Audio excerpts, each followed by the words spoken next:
누구라도 하나님과 동행하는 인생에는 소망이 있습니다. 왜냐하면 하나님은 당신의 말씀을 듣고 회개하는 자에게 천국을 유업으로 주시기 때문입니다. 그래서 이 땅의 삶이 때로는 초라하고 볼품없을지라도 하나님의 말씀 앞에 회개한 자는 영생을 얻게 되고 영원한 나라를 유업으로 받기 때문이죠. 올 한 해 하나님과 동행함으로 영원한 나라의 주인공들 다 되시기를 주님의 이름으로 축복합니다. 오늘 누가복음 16장 부자와 거지 나사로 비유를 살펴보기 전에 먼저 우리가 함께 알아봐야 될 두 가지 사항이 있습니다.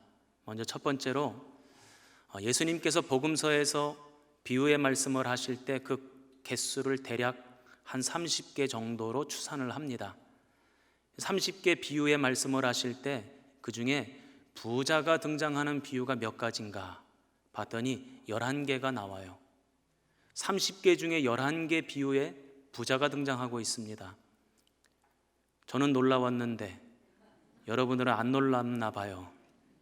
참 놀라웠어요. 왜 그런가? 왜 부자가 이렇게 많이 등장하고 있는가 봤더니 그 부자들의 대부분은 다 하나님을 상징하고 있어요. 그러니까 그 비유를 통해서 주님이 하시고 싶으신 말씀은 하나님은 누구다? 부자다. 하나님은 부자라는 거예요. 로마서 10장 12절 말씀에 보면 주께서 모든 사람의 주가 되사 그를 부르는 모든 사람에게 부요하시도다. 하나님은 어떤 분인가 봤더니 당신을 찾는 자들에게 상 주시는 분이십니다. 은혜를 베푸시는 분이십니다. 생명의 길로 인도하시는 분이십니다. 그런데 그 모든 역사를 행하실 때 째째하게 행하시는 분이 아니라 부요하게, 은혜도 그냥 차고 넘치도록 부어주시고 감동도 강물처럼 흘러넘치게 부어주시고 능력도 힘있게 덧입혀주시는 분, 그분이 부자 되신 우리 아버지 하나님이신 줄로 믿습니다. 오늘 부자 되신 하나님 아버지께 풍성한 은혜를 받아 누리시기를 주님의 이름으로 축원합니다. 그런데 하나님만 상징하는 게 아니에요. 어떤 몇몇 비유들은 이 부자를 어리석은 사람에다가 비유할 때가 있습니다. 오늘 말씀도 그런 내용 중에 하나입니다. 세상에서 부자이긴 부자입니다. 물질이 많습니다. 넉넉합니다. 그런데 세상에서만 부요해요. 영적으로는 가난합니다. 하나님께는 인색해요. 영적인 일에는 물질을 쓰지 않습니다. 그런 사람들을 주님께서는 부자라 말씀하지 아니하시고 오히려 가난한 자다 이렇게 말씀하신다는 것입니다. 요한계시록 3장 17절 말씀을 보면 나는 부자라 부요하여 부족한 것이 없다 하나 네 곤고한 것과 가련한 것과 가난한 것과 눈먼 것과 벌거벗은 것을 알지 못하는도다. 스스로는 부자라고 이야기하지만 하나님이 보실 때는 가난한 사람이라는 겁니다. 이런 어리석은 부자들이 있다는 거예요. 우리 사랑하는 대림교회 모든 성도들은 이런 어리석은 부자가 아니라 하나님 앞에 부요하고 영적으로 부요해서 부자 되신 주님께 풍성한 은혜를 받아 누리시기를 주님의 이름으로 축복합니다. 두 번째로 오늘 이 비유를 살펴보기 전에 알아야 될 내용이 있습니다. 조금 전에 예수님께서 비유의 말씀을 하실 때 한 30가지 정도 된다고 그랬습니다. 그런데 그 비유들의 대부분은 주인공의 사람들의 이름이 등장하지 않고 있다는 겁니다. 주님은 그저 이렇게 말씀하십니다. 어떤 부자가, 어떤 여자가 또는 어떤 사람이 이렇게 어떤 특정하지 않은 사람을 지칭하여 비유의 말씀을 하신다는 거예요. 그런데 유독 그 많은 비유들 가운데 딱 하나만 사람의 이름이 등장하는 비유가 있어요. 그게 바로 오늘 우리가 읽은 비유입니다. 그것도 부자의 이름은 등장하지 않는데 가난한 거지 나사로라고 하는 사람의 이름은 등장하고 있습니다. 다른 비유에는 사람들의 이름이 등장하지 않고 오늘 이 비유에는 사람의 이름이 등장한다. 이것은 이 비유를 말씀하실 때 나름대로의 주님의 목적과 의도가 있었다는 거죠. 그것이 뭘까? 어떤 의도를 가지고 이 비유의 말씀을 하셨을까? 이것을 좀 먼저 살펴봐야 될 것 같습니다. 이름이 나오지 않는 부자는 어떤 사람인가? 누가복음 16장 19절에 이렇게 기록하고 있죠. 한 부자가 있어 자색 옷과 고운 베옷을 입고 날마다 호화롭게 즐기더라. 부자를 소개하고 있는데 자색 옷을 입었답니다. 고운 베옷을 입었답니다. 날마다 호화롭게 즐겼답니다. 이 고대 시대에는 염료가 부족했어요. 이제 오늘 보시면 저 안내위원들도 파란색 티셔츠를 입고 우리 부목사님, 전사님들도 저 파란색 티셔츠를 입는데 영어로 뭐라고 쓰여 있냐면 오직 나와 내 집은 여호와를 섬기겠노라, 이 내용이 쓰여 있습니다. 저도 내일 새벽부터는 저 티셔츠를 입고 말씀을 전할 겁니다.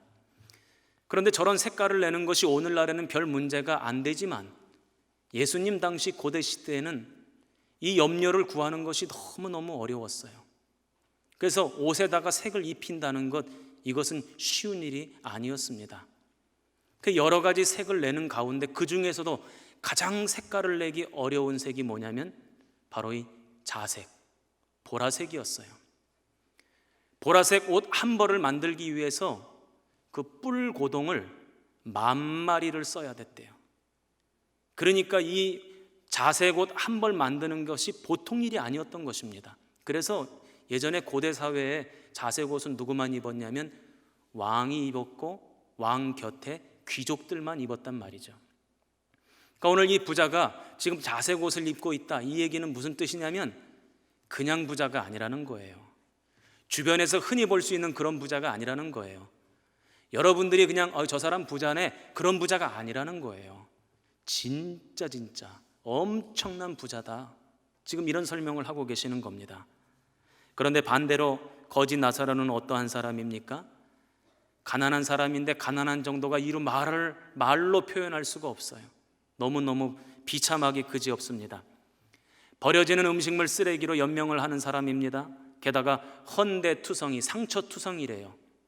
지나가는 개들이 와가지고 그 상처를 핥는다, 이렇게 표현이 되어져 있습니다. 그러니 거지에다가 병들었죠, 다쳤죠, 냄새나죠, 지저분한, 그러니까 차마 볼 수 없는 지경의 그런 아주 미천한 존재다, 이런 말씀을 지금 하시는 것입니다. 그러니까 예수님께서 이 비유를 설명하시면서 부자와 거지를 비교하고 계시는데 아주 극명하게 비교하고 계신다 하는 말씀을 하시는 거죠. 그렇다면 이 두 사람의 상황을 극명하게 대조시키시는 이유가 뭘까? 먼저 부자를 한번 떠올려 보세요. 제가 아까 말씀드렸죠. 부자는 그냥 부자가 아니고 엄청난 부자라고. 아마 누가 알려주지 않아도 우리나라에서 엄청난 부자 이름은 아마 여러분들 다 알고 계실 거예요. 이 성경 속에 나오는 부자도 그랬다는 것입니다. 그 사람의 이름을 모르는 사람은 한 명도 없다는 거예요. 누구나가 그 이름을 한 번쯤 다 들어봤을 법한 그런 어마어마한 부자라는 거예요. 그런데 그 부자는 오늘 성경에 이름이 나오지를 않아요. 반대로 거지 나사로는 그 사람의 이름을 누가 알아줍니까? 그 사람 이름을 누가 신경이나 씁니까? 알고 싶어 하지도 않을 것입니다. 어느 누구도 거지 나사로의 이름을 알고 싶어 하지도 않고 관심 가지지도 않았어요. 주목하지도 않는 인생이었습니다. 그런데 놀랍게도 오늘 성경에는 그 이름이 기록되어져 있다는 것이죠. 이것은 무엇을 말씀하시는 것인가? 아무리 세상에서 이름이 날리고 많은 사람들이 이름을 알아주어도 하나님이 그 이름을 기억하시지 아니하시면 아무 소용이 없다. 지금 이 말씀을 우리에게 하시는 거죠.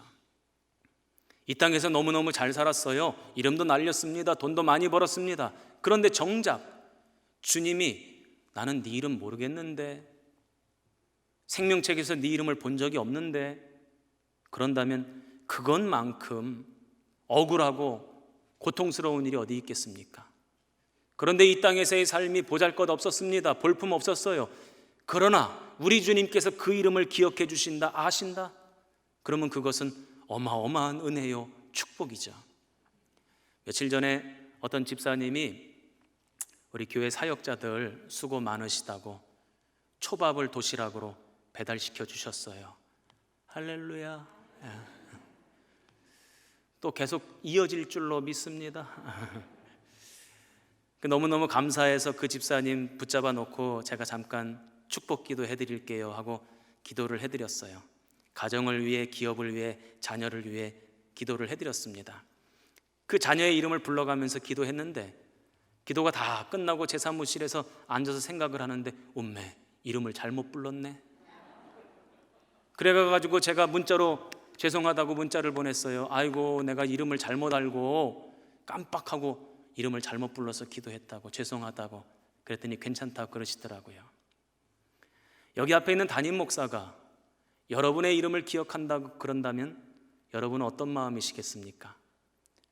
여러분의 자녀를 그 이름을 기억하며 제가 기도한다고 한다면 여러분의 마음은 어떠실 것 같아요? 너무 좋죠. 이쪽 동네는 별로 안 좋은가 보다. 너무 좋지 않겠습니까? 반대로 여기 앞에 있는 담임 목사가 몇 년을 신앙생활했는데 내 이름도 모르고 우리 아들내미 딸내미 이름도 모른다. 그러면 그건 너무너무 속상한 이야기죠. 이름을 안다. 그 얘기는 무슨 뜻입니까? 사랑하고 관심 갖고 기도해주고 있다, 이 얘기 아닙니까? 하물며 사람이 기억해 주는 것도 이렇게 좋은데 하나님이 그 이름을 기억해 주신다? 이것은 너무나도 축복이고 은혜인 줄로 믿습니다. 성경에 보니까 하나님이 모세를 부르시고 모세를 쓰시면서 모세에게 이런 말씀을 하세요. 출애굽기 33장 17절입니다. 내가 이름으로도 너를 알미니라. 모세를 내가 너를 안다 하시면서 뭐라고 표현하시냐면 이름으로 내가 너를 안다, 이렇게 표현하세요. 오늘 이 음성을 모세만 듣는 것이 아니라 오늘 우리 대림교회 모든 성도들이 이 음성을 들었으면 좋겠습니다. 내가 너의 이름을 잘 아노라. 그 음성을 듣고 영원한 나라의 소망을 품고 이 땅을 승리해 가시기를 주님의 이름으로 축원합니다. 세상 사람들은 몰라줘도 괜찮아요. 하나님만 알아주시면 되는 것 아닙니까? 반대로 하나님이 모르시겠다 그러면 그건 진짜로 큰일 난 것 아닙니까? 여기 계신 분들, 또 온라인으로 예배드리는 우리 모든 성도들, 하나님이 여러분의 가정과 여러분의 이름과 여러분의 자녀를 기억하는 은혜가 임하기를 주님의 이름으로 축원합니다. 오늘 이 비유의 말씀을 통해서 세 가지 정도 영적인 교훈을 얻고자 합니다. 첫 번째, 오늘 이 비유의 말씀을 통해 예수님은 지옥이 있다는 사실을 분명하게 말씀하시는 거예요. 예수님은 하나님 나라를 선포하시지만 하나님 나라를 선포하시는 것만으로 끝나는 것이 아닙니다. 지옥이 있다는 것을 분명하게 말씀하시는 거예요. 성경에서는 그 지옥을 꺼지지 않는 불이라고 설명합니다. 그래서 그 지옥에 떨어진 자는 영원한 고통을 받는데요. 그래서 우리가 신앙생활 할 때에 천국이 있으며 그 천국을 소망하며 꿈꾸며 살아가야 되는 것이지만 또한 지옥이 있다는 사실을 분명히 알아야 된다는 것입니다. 이것 봐요, 아멘들을 안 하잖아요. 천국이 있다는 얘기는 아멘을 얼마나 잘합니까? 천국에 들어가야 됩니다 그러면 아멘 하고 크게 아멘 하잖아요. 근데 지옥이 있다는 말은요, 별로 아멘 하고 싶지 않은가 봐. 표정들이 영 안 좋아져요. 오늘 주님은 분명하게 이 비유를 통해 말씀하십니다. 지옥이 있고 지옥은 영원한 형벌이고 절대로 지옥 가면 안 된다. 할렐루야. 예수님 당시에 사람들은 어떻게 지옥 갈 사람, 천국 갈 사람 이렇게 구분했을까요? 보니까 삶의 모양을 보고 가늠하고 판단했다는 것입니다. 사람 속에 믿음이 보이지가 않으니까 그 사람이 어떻게 사느냐, 그걸 보고 판단했다는 거예요. 이 사람이 지금 이 땅에서 잘 살고 있으면 하나님이 이 사람이 뭔가 잘한 것이 있으니까 복도 주고, 이 사람의 부모가 뭔가 의로운 것을 행한 것이 있으니까 복 주었다고 생각합니다. 그래서 죽어서도 이 사람은 천국 가겠지, 이렇게 생각을 했대요. 반대로 이 사람이 이 땅에서 엄청난 고난을 당하고 어려움을 겪으면 이 사람이 뭔가 잘못을 저질렀기 때문에 또는 부모가 죄를 지었기 때문에 이처럼 저주받은 인생을 사는 것이지, 아마 이 사람은 지옥 갈 거야, 이렇게 생각을 했다는 것입니다. 바리새인들도 제사장들도 종교 지도자들도 다 그렇게 생각을 했대요. 예수님의 제자들도 어렴풋이 이런 생각을 가지고 있었던 것 같습니다. 요한복음에 보면 9장 2절에 이렇게 제자들이 예수님께 질문을 합니다. 이 사람이 맹인으로 난 것이 누구의 죄로 인함이니이까? 자기니이까? 그의 부모니이까? 태어나면서부터 맹인이었던 사람이 있는데 자기 죄 때문에 이런 저주를 받았습니까? 아니면 부모의 죄 때문에 이런 저주를 받았습니까? 이렇게 질문을 하는 겁니다. 이게 아마도 그 당시 대부분의 보편적인 생각이었던 것 같습니다. 그런데 오늘 비유의 말씀은 그것을 완전히 뒤집어 버려요. 오늘 이 비유의 말씀을 듣는 바리새인들은 충격적이었을 것입니다. 부자, 이 사람이 지옥에 갔대요. 그런데 거지 나사로, 이 사람이 천국에 갔다는 것입니다. 이것을 통해서 우리가 한 가지 알 수 있는 것이 있습니다. 믿음은 신비다. 한번 따라해 보시기 바랍니다. 믿음은 신비다. 우리가 어떻게 헤아릴 수도 없고 가늠해 볼 수도 없는 엄청난 일이라는 거예요. 이렇게 뒤집어질 것이라고는 어느 누구도 상상도 못했다는 것입니다. 그런데 부자는 지옥에 갔고 이 거지 나사로는 천국에 갔다는 것이죠. 그래서 오늘 우리가 이 땅을 살아가면서 정말로 신경을 쓰면서 살아가야 되는 것이 무엇인가, 이것을 우리에게 가르쳐주고 있어요. 요즘 여러 가지 뉴스들 때문에 아마 속상하신 분들이 있을 거예요. 왜 나는 거기다가 땅을 안 사놔가지고 그때 거기다 아파트를 좀 사놓을 걸. 아마 이런 생각들 많이들 하실 거예요. 우리가 살아가면서 아파트 몇 평에 사느냐, 어디에 땅 가지고 있느냐, 차는 뭐 타고 다니느냐, 옷은 뭐 입었느냐, 여자들은 하나씩 뭘 들어야 된다면서 명품백 하나씩 들고 다녀야 된대요. 이런 거 신경 쓰는 것보다 100배, 1000배 더 중요한 것이 있다는 것입니다. 과연 우리는 천국에 갈 것인가, 지옥에 갈 것인가? 오늘 여러분의 마음속에 이 질문이 끊임없이 되뇌어져서 나의 믿음의 상태를 점검해 보는 시간 되시기를 주님의 이름으로 축원합니다. 두 번째로 오늘 이 비유가 주는 교훈은 천국과 지옥이 결정된 다음에는 후회해도 소용이 없다. 번복될 수도 없고 다시 또 기회가 주어지는 것도 아니라 하는 것입니다. 오늘 비유에 나오는 부자가 천국에 가 있는 아브라함을 뭐라고 부르냐면 아버지 이렇게 불러요. 진짜 아들이어서 아버지라고 부르는 게 아닙니다. 유대인들은 아브라함을 믿음의 조상이라고 생각했고 그래서 누구나가 다 아브라함을 아버지라고 불렀어요. 그러니까 이 부자는 유대인이라고 하는 사실이 분명하게 드러나는 거죠. 그런데 그 당시 유대인들이 가지고 있었던 사고방식이 뭡니까? 하나님이 우리 민족을 선택하셨다. 그러니 우리는 구원받는다. 이 생각을 가지고 살아갔다는 것입니다. 선민의식에 꽉 사로잡혀 살아갔다는 거예요. 그런데 정작 선택받았다고 구원받았다고 했던 바로 그 사람 또한, 유대인들 또한 어디 갈 수 있다?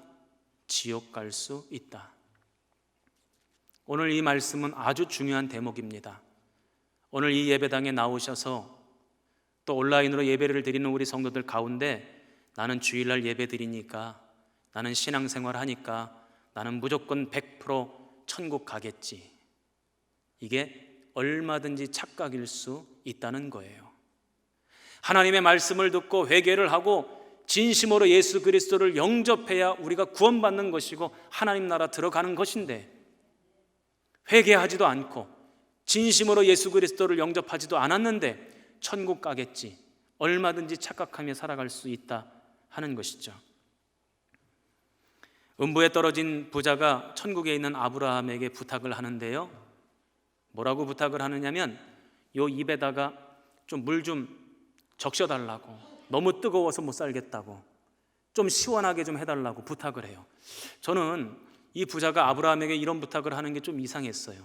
저 같으면 이런 부탁했을 것 같아요. 한 번만 봐달라고, 한 번만 기회를 좀 더 달라고, 시간을 달라고, 그때는 진짜 회개하고 예수님 영접하겠다고. 그렇게 부탁해야 맞는 것 아닙니까? 근데 이 부자가 그 부탁을 안 해요. 왜 그럴까요? 알고 있었던 거죠. 한번 천국과 지옥이 결정되면 번복될 수 없다는 사실을 누구보다도 잘 알고 있었으니까 그런 부탁 자체를 하지 않는 겁니다. 아브라함도 이에 대해서 설명합니다. 누가복음 16장 26절, 너희와 우리 사이에 큰 구렁텅이가 놓여 있어 여기서 너희에게 건너가고자 하되 갈 수 없고 거기서 우리에게 건너올 수도 없게 하였느니라. 정해지고 난 다음에 후회해도 아무 소용없다. 이것이 오늘 비유의 말씀의 두 번째 영적인 교훈입니다. 그런데 오늘 이 비유의 말씀은 여기서 끝나지를 않아요. 또 다른 영적인 교훈이 있고 이게 진짜로 주님이 하고 싶으신 말씀인 것 같아요. 그건 뭐냐면 아직 기회가 있다.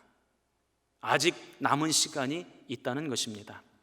부자가 아브라함에게 두 번째 부탁을 합니다.